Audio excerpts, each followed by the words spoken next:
बंजारन बहू। कमला एक बहुत स्वार्थी महिला है। उसने पैसों के लिए एक ऐसे इंसान से शादी की जो पहले से शादीशुदा और एक बच्चे का पिता भी था। कमला के पति को मरे हुए एक अरसा बीत गया है। अब वो अपने सौतेले बेटे वैभव के साथ रहती है। वैभव के दिल में अपनी माँ को लेकर इतना डर है कि वो अपनी माँ के सामने एक शब्द नहीं बोल पाता। उसकी माँ जो कहती है उसको सर झुकाकर वही मानना पड़ता है।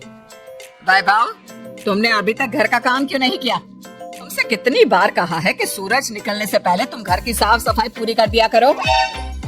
वैभव कुछ नहीं बोलता, चुपचाप सर झुकाए अपनी माँ की बात सुनता रहता है।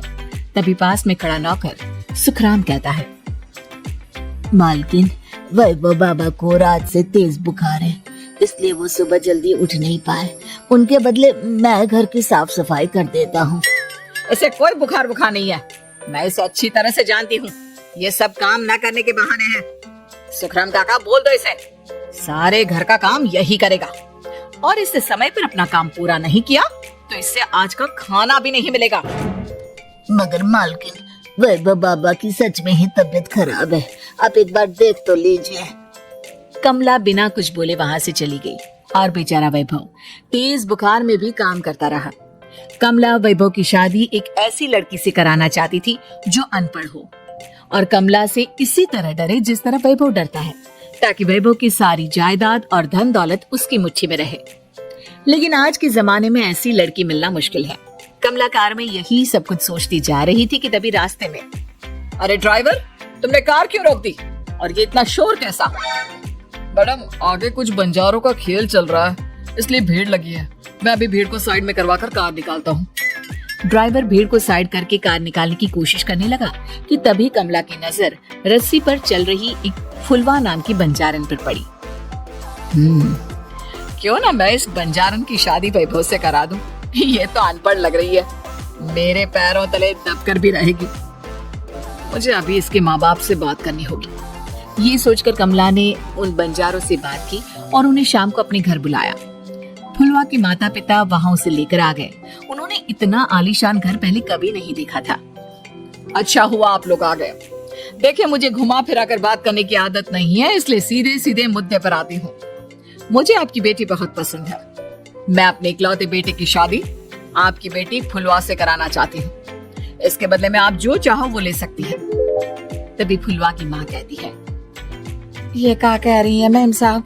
कहीं आप हमारी गरीबी का मजाक तो नहीं उड़ा रही ना? आप मेरे बेटे से मिल लो। अगर आपको मेरा बेटा पसंद आता है तो मैं कल से ही शादी की तैयारी शुरू कर दूंगी। सुखराम, वैभव को लेकर आओ। फुलवा अपनी माँ के कान में फुसफुसाती है, माँ, कहीं इस मेम साहब का छोरा पागल तो ना है? फुलवा अपनी माँ से बात कर रही होती है कि वैभव वहाँ आता है। फुलवा उसे देखती ही रह जाती है और उसके माता पिता उसकी शादी तय कर देते हैं। शादी वाले दिन किसी को फुलवा और वैभव की बेमेल विवाह की बात समझ में नहीं आती। फिर भी एक औरत कमला से पूछ ही लेती है, कमला जी, आपने अपने इकलौते बेटे की शादी देहाती गवार से क्यों करा दी? ये बंजारन आपके घर की बहू बनने लायक तो नहीं है। कम से कम अपने स्टेटस का ही ख्याल कर लिया होता। बहू तो अपने टक्कर की लाती, आपने तो बंजारन को ही बहू बना लिया। अब कमला को समझ में नहीं आ रहा था कि इस बात का क्या जवाब दे। वो कुछ देर चुप रही और सोच समझ कर कहती है, बहन जी, आपको तो पता है आजकल के बच्चे किसी की बात कहाँ सुनते हैं। मैं तो अपनी बहू एक पढ़ी लिखी और अपनी सोसाइटी की ही ढूंढ रही थी। लेकिन मेरे बेटे ने मेरे सामने इस बंजारन को लाकर खड़ा कर दिया। बोला कि मैं शादी करूंगा तो इसी से। अब भला मैं क्या करती, मुझे अपने बेटे के सामने झुकना ही पड़ा। कमला की ये बातें सुखराम भी सुन रहा था। उसने ये सारी बातें वैभव को जाकर बता दी। काका, मैं तो फुलवा को जानता भी नहीं, फिर माँ मेरे बारे में झूठ क्यों कह रही है? अरे बेटा, तुम कितने भोले हो, तुम्हें कुछ भी नहीं पता। तुम्हारे पिता अपनी सारी संपत्ति तुम्हारे नाम करके गए हैं। तुम्हारी माँ नहीं चाहती कि यह संपत्ति तुम्हें मिले, इसलिए उन्होंने तुम्हारी अनपढ़ लड़की से शादी करवाई ताकि तुम्हारी तरह वो भी अपने हक के लिए आवाज ना उठा सके। सुखराम काका, मैं क्या करूँ, आप ही बताओ। माँ के सामने आते ही मेरे हाथ पैर कांपने लगते हैं। मैं माँ को कुछ भी नहीं कह पाता। वे दोनों बात कर ही रहे थे कि अचानक कमला वहां गई। कमला को देखकर दोनों घबरा गए। तुम दोनों फिर कभी बातें कर लेना, अभी फेरों का समय हो गया है, चलो जल्दी आओ। इस तरह फुलवा और वैभव की शादी हो गई। अगले दिन कमला ने फुलवा को बुलाया और उसे नसीहत देने लगी। देख बंजारन, तुझे मैंने अपनी बहू बना तो लिया है, लेकिन तुझे इस घर में आँख कान मुंह बंद करके रहना होगा। घर का काम कर और अपने पति से मतलब रख, समझी? कमला का ऐसा रवैया फुलवा को बिल्कुल समझ में नहीं आया। उसने वैभव से इस बारे में बात की। सुनिए ना, माँ जी ने जिस तरह मुझसे बात की मुझे अच्छा नहीं लगा। शादी से पहले तो वो मुझसे बहुत अच्छे से बात कर रही थी, लेकिन शादी के बाद उन्हें क्या हो गया? तुम ज्यादा मत सोचो, जैसा माँ कहती है वैसा ही करो। ये कहकर वैभव वहाँ से चला गया। अगले दिन वैभव को घर के नौकरों की तरह काम करता देख फुलवा को बहुत हैरानी हुई। फुलवा ने इस बारे में सुखराम काका से बात की तो सुखराम काका ने फुलवा को सारी बात बता दी। अब फुलवा को समझ में आ गया कि उसकी सास ने एक बंजारन को बहू क्यों बनाया। एक दिन वैभव घर का काम कर रहा था, तभी उससे कांच की प्लेट टूट गई। किसने गिराई ये कांच की प्लेट? वैभव को वहाँ खड़ा देख कमला ने छड़ी से उसे मारना शुरू कर दिया। उसके पैर में कांच चुभ गया और खून बहने लगा, लेकिन फिर भी कमला उसे मारी जा रही थी। ये देखकर फुलवा ने कमला के हाथ से छड़ी छीन ली और तोड़कर फेंक दी। बंजारन, तेरी इतनी हिम्मत, तूने मेरे हाथ से छड़ी छीनी? कमला फुलवा को थप्पड़ मारने ही वाली थी कि फुलवा उसका हाथ पकड़ लेती है। सस माँ, मैंने माम की बिटिया ना सोच लियो। बंजारन हो बंजारन, पेट का जवाब पत्थर से देना जानती हूँ। आज के बाद मेरे या वैभव जी के ऊपर हाथ उठाने की सोचो भी ना, समझी ससु माँ? ये कहकर फुलवा वैभव को लेकर वहाँ से चली गई। उसने वैभव के पैर पर पट्टी बांधी, उसके आंसू पोंछे। वैभव ने पहली बार किसी के दिल में अपने लिए इतना प्यार महसूस किया। अब फुलवा वैभव का हर काम में हाथ बटाती, उसका बहुत ख्याल रखती।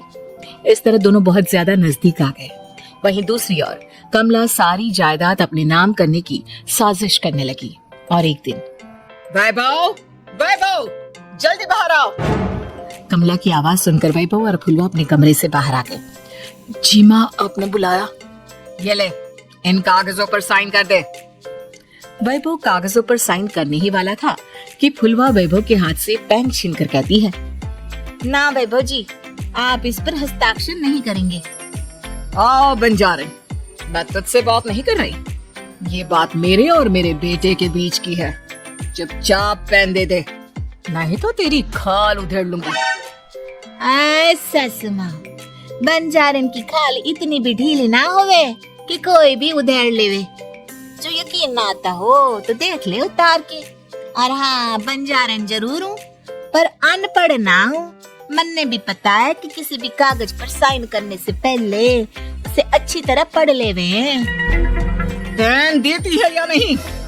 ये कहकर कमला फुलवा को मारने आई तो फुलवा ने कमला को धक्का दे दिया और वो नीचे गिर गई। कमला डरकर वहाँ से भाग गई। अब फुलवा ने वो कागज उठाए और वैभव के साथ सीधा वकील के पास चली गई। वकील ने वो कागज देखी और फुलवा को बताया, वैभव के पिता की सारी जायदाद और संपत्ति वैभव के नाम है, लेकिन वैभव की सौतेली माँ इस संपत्ति को अपने नाम कराना चाहती है, इसलिए इन कागजों पर वो साइन करा रही थी। तो अब हमें क्या करना चाहिए वकील साहब? वकील ने फुलवा और वैभव को सब कुछ अच्छी तरह से समझा दिया। अब दोनों घर पर पुलिस को लेकर पहुंचे। कमला पुलिस को देखकर घबरा गई। पुलिस ने कहा, आपके नाम की कंप्लेंट हुई है, आपको हमारे साथ थाने चलना होगा। कंप्लेंट? कैसे कंप्लेंट? आप अपने सौतेले बेटे पर बहुत अत्याचार करती हो, धोखे से सारी जायदाद अपने नाम करा रही थी। अब नहीं इंस्पेक्टर साहब, जरूर ये मेरी बहू की कोई साजिश है, इसने गलत कंप्लेंट की है। मैडम, शिकायत आपकी बहू ने नहीं बल्कि आपके बेटे वैभव ने की है। कमला वैभव का नाम सुनकर दंग रह गई। जिस बेटे ने कभी उसके सामने सर नहीं उठाया था, आज वही बेटा उसके सामने पुलिस को ले आया है। वैभव, तुम्हारी इतनी हिम्मत कि तुम पुलिस को ले आए? हाँ माँ, मैं लाया हूँ पुलिस को, और मेरे अंदर इतनी हिम्मत कभी ना आती अगर फुलवा मेरा साथ ना देती। आपने बंजारन बहू को लाकर अपने ही पैर पर कुल्हाड़ी मारी है माँ। मैडम, अब की बात खत्म हो गई हो तो चलो हमारे साथ। वैभव, मुझे माफ कर दो, मुझे थाने मत भेजो। आज के बाद मैं तुम्हें कभी नहीं मारूंगी। तुम मैं कभी परेशान नहीं करूंगी, मुझे माफ कर दो। वैभव अपनी कंप्लेंट वापस ले लेता है और पुलिस वहां से चली जाती है। वैभव अपनी सौतेली माँ से कहता है, मैंने पुलिस को वापस तो भेज दिया है, लेकिन मैं आपको माफ नहीं कर सकता। आपने बचपन से आज तक कभी मेरे सर पर हाथ नहीं रखा, हमेशा मुझे मारती रही, नौकरों की तरह बर्ताव करती रही। आप इस घर में नहीं रह सकती, चली जाइए यहाँ से। कमला घर छोड़कर चली गई और सड़क किनारे खड़ी होकर सोचने लगी, काश मैंने वैभव को माँ की तरह प्यार किया होता तो आज मैं इस तरह से बेसहारा ना हो जाती।